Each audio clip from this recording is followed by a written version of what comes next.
IQ level बढ़ाने के लिए सोने से पहले का आधा घंटा बहुत जरूरी होता है। आप लाइफ में किसको किसको आई लव यू बोले हैं कभी भूले नहीं? कौन कौन आपको मारा है या कुछ उल्टा सीधा बोला है नहीं भूलते। प्यार मोहब्बत आपको हो ही जाता है, ये उम्र की गलती है। आईक्यू लेवल क्या होता है? देखिए आईक्यू लेवल क्या होता है, अच्छा क्वेश्चन है। आप बस इसका जवाब दे लेने दीजिए फिर पूछे आईक्यू लेवल क्या होता है। इस ब्रेन का सबसे महत्वपूर्ण हिस्सा जो होता है सेरिब्रम होता है। सेरिब्रम ही हमारी मेमोरी को कंट्रोल करके रखता है। जिसकी मेमोरी अच्छी होती है उसे पढ़ाई लिखाई की चीजें, हर चीजें याद रहती हैं। तो इसको नापने का भी कोई ना कोई एक यूनिट होना चाहिए ना। जैसे हम आपको गेहूं देंगे तो तुरंत ही उसको किलो में नापिएगा, चावल देंगे तो किलो में नापिएगा, कपड़ा देंगे तो मीटर में नापिएगा, गैस देंगे तो वॉल्यूम में नापिएगा, एमएल में नापिएगा, लीटर में पानी नापिएगा। उसी तरह से हम कितना देर याद रखते हैं इसको काटेक्स में नापते हैं। जिसका काटेक्स ज्यादा उसको कहते हैं कि ससुरा बहुते इसका दिमाग तेज है, यानी इसका आईक्यू लेवल ज्यादा है। और जिसका काटेक्स यानी याद रखने की क्षमता कम है उसे कहते हैं कि इसका काटेक्स कम है, यानी आईक्यू लेवल इसका कम है। समझ में आ गया कि नहीं आ गया? किसी को दिक्कत? अब हम आपको एग्जांपल देते हैं। आपकी लाइफ में बहुत सारे टीचर आए होंगे। कुछ टीचर आपको नोट्स खोल के पढ़ाते हैं। कोनो किताब उताब नहीं है जी? हाँ, कोनो किताबें नहीं, खाता बुक वे देना है, इसी को समझा देते। देखो एक हिसाब किताब वाला किताब है। दिवाली के समय हिसाब किताब फाइनल होता है ना सबका, सैलरी उलरी का। तो कुछ टीचर को देखिएगा ना तो ऐसे एक किताब लेके रखे रहेंगे लोग और इसी में देख के पढ़ा देंगे। बाबू देखो नर्वस सिस्टम का 2 पार्ट होता है, 2 ना 3 होता है। नर्वस सिस्टम का 3 पार्ट होता है। ऐसे लोगों का मतलब ये खाता बुक रख दो भाई, इसका हिसाब दिवाली में हो जाएगा। तो ये ऐसे लोगों का इस आईक्यू लेवल कम है। लेकिन कुछ लोगों को देखेंगे आप, उनको किताब उताब से मतलब नहीं होता। जैसे आप इलाहाबाद यूनिवर्सिटी कभी जाइए तो देखिए, या बड़े टीचर आईआईटी वगैरह जाएंगे, बहुत एकदम टीचर आते हैं आराम से, कोई नोट सोर्स कुछ नहीं, आया पढ़ा रहा चालू किया, एकदम मस्त इंजॉय करके चला गया। तो इनका आईक्यू लेवल ज़्यादा होता है। आईक्यू लेवल बढ़ाने के लिए हम आपको बताए भी थे, दिमागीन खाइए अच्छा रहता है। एक ही तरह की सोच मत सोचिए, अच्छा रहता है। समझ आ गया? प्यार वगैरह के चक्कर में मत रहिए, अच्छा होता है। देखिए प्यार मोहब्बत आपको हो ही जाता है, ये उम्र की गलती है। लेकिन सही क्या है कि आपके अंदर एक समझदारी रहनी चाहिए कि भाई साहब ये उम्र की गलती है तो इसे गलती भरी स्वीकार कीजिए। अपने आप को जीवन साथी बनाने की कोशिश मत करिए। बस ये एक समाज के लिए गलत है, हमारी संस्कृति के लिए नहीं है। तो आप करते हैं तो छुप के ही रहिए। एक इस लेवल के रखिए कि भाई हमारी लाइफ अलग है, तुम्हारी लाइफ अलग है, तुम टेम्पोररी आए हो, नहीं तो इसमें चल जाओगे। लेकिन अगर ये प्रेम मोहब्बत में पड़ेंगे तो हाइपोथैलेमस एक्टिव होगा, पूरा नर्वस सिस्टम को चौपट कर देगा। समझ में आ गया कि नहीं आईक्यू लेवल क्या होता है? अब आप बताएंगे आईक्यू लेवल किसका अच्छा है, आईक्यू लेवल कैसे बढ़ाएंगे? तो याद रखिए आईक्यू लेवल बढ़ाने के लिए सोने से पहले का आधा घंटा बहुत जरूरी होता है। सोने से पहले आधे घंटे दिन भर में जितना काम किए उसको सुबह से रात तक देखते रहिए। एक बार रिवाइज मारिए कि सुबह उठे थे, ये किए थे, इसके बाद पढ़े थे, क्या क्या पढ़े थे, खान सर ये पढ़ाए थे। आप कहीं मैथ पढ़े होंगे, उसको सोचिए मैथ में क्या पढ़ाया गया था, खटाखट खटाखट। आपको सोचना ही है ना, सोचने में कितना टाइम लगता है, खटाखट। तो अगर इसको रिवाइज करते रहेंगे, गिन के 42 दिन में आपका आईक्यू लेवल तेज हो जाएगा। फिर आप कहेंगे कि सर जी हमरो बिना किताब का याद हो गया। और अगर यही खत्म हो जाएगा तो क्या कहिएगा, आपका भी आईक्यू लेवल गिर जाएगा। सपना कैसे आता है? इसे ब्रेन की वजह से आता है। थके नहीं रहेंगे ना, नींद अच्छी नहीं रहेगी तो सपना आने लगेगा, क्योंकि ब्रेन कभी रेस्ट नहीं करता है। टॉपिक भूल जाते हैं, मतलब आपके दिमाग में दूसरा टॉपिक चलता है। आप लाइफ में किसको किसको आई लव यू बोले हैं कभी भूले नहीं? कौन कौन आपको मारा है या कुछ उल्टा सीधा बोला है नहीं भूलते।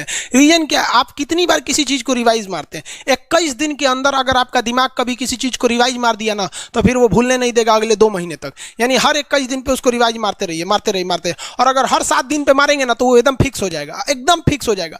हम लोग को क्या है भैया, दिन रात पढ़ाते पढ़ाते पढ़ाते पढ़ाते आदमी पगला जाता है। इसलिए अब कोई नींद में भी पूछेगा खान सर स्वायत्त तंत्रिका तत्व किसे कहेंगे, स्वायत्त में कुछ नहीं आएगा, ये आ जाएगा आपका सिंपैथेटिक और पैरासिम्पैथेटिक, बस यही आ जाएगा। क्यों इतना जल्दी जल्दी जल्दी जल्दी रिवाइज मारा आदमी कि ये हमारा सब कॉन्शियस माइंड में घुस गया है। सब कॉन्शियस, देखिए कॉन्शियस माइंड उसे कहते हैं जिस पर हमारा कंट्रोल रहता है। जैसे हमसे कोई पूछेगा कि आप भी अगर पूछेंगे कि खान सर जो 1 हफ्ता क्लास नहीं लिए थे कहाँ थे, तो हम सोचने लगेंगे ये स्टूडेंट है, इससे हर बात क्या बताएगा आदमी कि किस डॉक्टर के पास थे, कहाँ गए थे। नॉर्मल बोल देंगे बाबू थोड़ा सा मेडिकल हेल्थ इशू था इसलिए चले गए। लेकिन अगर मम्मी पापा पूछेंगे तो उनसे हर चीज़ बताएंगे। तो जो चीज़ हमारे कंट्रोल में नहीं रहता है वो उसे क्या कहते हैं, सब कॉन्शियस माइंड। जैसे कोई हमारा नाम पूछेगा खटाक से बता देंगे खान सर, समझ में आ गया कि नहीं आएगा। ओरिजिनल नाम तो आपको भी नहीं बताते हम लोग यहाँ पे। तो सब कॉन्शियस माइंड में घुसा दीजिए जो चीज़। जैसे आप स्टेशन पे उतरिए या बस स्टैंड पे उतरिए, अपने घर जाने के लिए कभी रास्ता याद किए हैं? हाँ, इसके बाद दाहिने मुड़ना है, बाएं मुड़ना, आप फोन पे बतियाते भी चले जाते हैं। तो जब कभी किसी चीज को बहुत बार रिवाइज मार देते हैं तो वो चला जाता है सबकॉन्शियस माइंड में, फिर आपको याद करने की जरूरत नहीं है। सपना कैसे आता है? जब आपकी नींद अच्छी नहीं होती है तब। नींद प्रॉपर लिया कीजिए, नींद में कोई कमी नहीं आनी चाहिए। आप जिस दिन बहुत ज़्यादा थके रहेंगे उस दिन कोई सपना नहीं आता है। हम लोग का जब ऑफलाइन क्लास रहता था, सुबह 7 बजे से रात 9 बजे तक पढ़ाता था आदमी, जो ने करवट सोता था उधरे उठ जाता था, सपना का नाम ही नहीं आता था। समझ रहे? एक चीज पूछ रहे हैं सर, कोमा क्या चीज होता है और सर दर्द क्यों करता है? जब भी आपके बॉडी में ऑक्सीजन की कमी आएगी वो चीज दर्द करने लगेगा। जैसे आप दौड़ेंगे तो आप सांस ज्यादा नहीं ले पाते, ऐसे लेते हैं तो बॉडी में सांस नहीं पहुंच पाता और हाथ पैर में आपके लैक्टिक एसिड जम जाता है, जिसलिए दर्द करने लगता है। तो जब कभी भी मेहनत करने लगेंगे या फिर एक दब हो जाएगा तो ब्रेन दर्द करने लगता है। दूसरा, कोमा क्या होता है? ब्रेन हमेशा वर्किंग करते रहता है। अगर वो रेस्ट में चला गया तो उसी को कोमा कहते हैं। अब परमानेंटली रेस्ट में चला गया तो मरिए जाएंगे। बेहोशी में क्या होता है कि ब्रेन और स्पाइनल कॉर्ड का संपर्क टूट जाता है। ब्रेन और स्पाइनल कॉर्ड का संपर्क टूट जाता है तो उसी को क्या कहते हैं? बेहोश हो गया है। पानी उनी छिड़केंगे ना तो स्पाइनल कॉर्ड में उसमें संपर्क जुट जाएगा, लेकिन ब्रेन और स्पाइनल कॉर्ड काम ही नहीं कर रहे हैं तो कोमा में चले गए।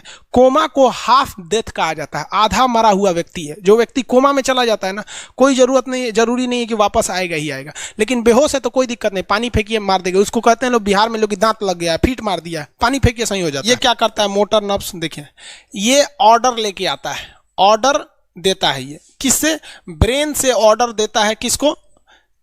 बॉडी को ये ऑर्डर देता है। और सेंसरी नर्व्स क्या होते हैं सब? ये ऑर्डर को रिसीव करते हैं सर। ये क्या करते हैं सर? सेंड। ये देखिए, जैसे मान लीजिए यहाँ कोई मच्छर काट रहा है, यहाँ क्या कर रहा है? मच्छर काट रहा है। तो सोच रहा, ब्रेन को कैसे पता चलेगा मच्छर काट रहा है? या पिछवा मच्छर काटता है तो बिना देख ले आप जान जाते हैं मच्छर काट रहा है। जैसे पढ़ रहे हैं, अचानक से इसे मारते हैं, देखने गए थे मच्छर है, लेकिन आप जान जाते हैं, सोच रहे मच्छरवे काट रहा है। कहीं नहीं कहते हैं कि सांप काट रहा है क्या, नहीं, क्योंकि ये सेंसरी नर्व है, ये सेंस करने का काम करता है। इसको पता है कि मच्छर काटने का दर्द कैसा होता है, तो ये सेंस करेगा। जैसे मान लीजिए यहाँ मच्छर काटा ना, तुरंत मैसेज भेज देगा। किसको? ब्रेन को। यानी ये बॉडी से कहाँ मैसेज भेजता है? ब्रेन को। ब्रेन को कहता है। बॉडी से किसको भेजेगा? ब्रेन को, कि देखिए तो कौन चीज चुभ रहा है।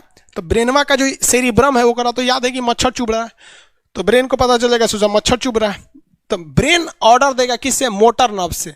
ब्रेन किसको ऑर्डर देगा? बॉडी को। हाथ को कहेगा मार तो जैसे इधर से मच्छर काटा, सेंस करेगा सेंसरी नर्व्स, सेंस करेगा सेंसरी नर्व, तुरंत मैसेज भेजेगा ब्रेन को। अब ब्रेन कहेगा, ऑर्डर देगा हाथ को मार तो, देखेंगे तो मर जाएगा। यहाँ मारेंगे क्योंकि दूध तरीके मच्छरवा का यहाँ फोटोकॉपी हो गया, मच्छरवा कहाँ गया, तो आदमी खोजता है कहाँ गया, अब फिर मार देता है, ससुरा काट रहा था हमको यहाँ पर। समझ में आ गया? यही दोनों मेन होते हैं सब, ये मेन होते हैं सब। समझ में आ गया? जैसे सीधी सी बात, मान लीजिए आपको कोई पीछे से ऐसे मार दिया, तुरंत सेंस ऑर्गन कहेगा, सेंस करेगा, सेंसरी क्या करेगा? सेंस करेगा, कहेगा कौन मारा है, तो ब्रेन पीछे देखेगा, कहेगा अरे यार तुम है, इधर आ। समझ गया? और वही पता चला कोनो जान पहचान का नहीं है, तुरंत ब्रेन ऑर्डर देगा किससे? मोटर नर्व से।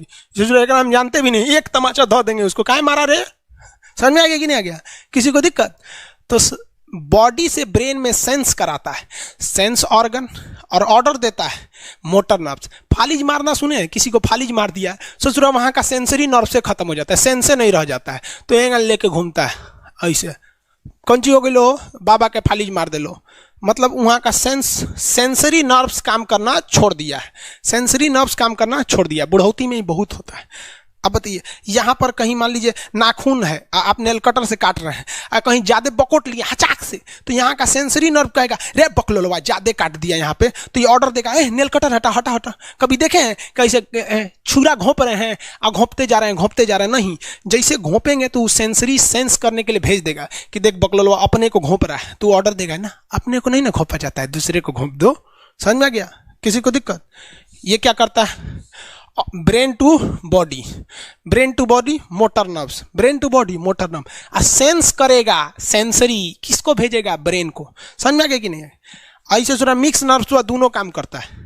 मिक्स नर्व्स क्या करता है? दोनों काम करता है, ले आने ले जाने दोनों का काम करता है। जब कभी भी इसमें गड़बड़ी आ जाए, इसमें गड़बड़ी आ जाए या इसमें गड़बड़ी आ जाए, तो भगवान एगो सेफ्टी के लिए दिया है, ये दोनों का काम कर देता है, इसलिए नाम है इसका मिक्स नर्व्स। ब्रेन हेमरेज होता है, ब्रेन में ना बहुत छोटी छोटी नसें होती हैं, बहुत पतली पतली नसें, वो नसें फट जाती हैं, उसी को क्या कहते हैं, हेमरेज कहते हैं। हेमरेज का मतलब होता है एक चीज का दूसरे चीज में आके टच हो जाना। तो नसें बहुत पतली होती हैं, फूल के दूसरे में टच होती हैं, जिससे रगड़ के कारण फट जाती है, तो उसी को कहते हैं ब्रेन हेमरेज, और व्यक्ति की मौत हो जाती है। ब्रेन में कैंसर हो ही नहीं पाता है, ट्यूमर होता है और व्यक्ति की मौत हो जाती है।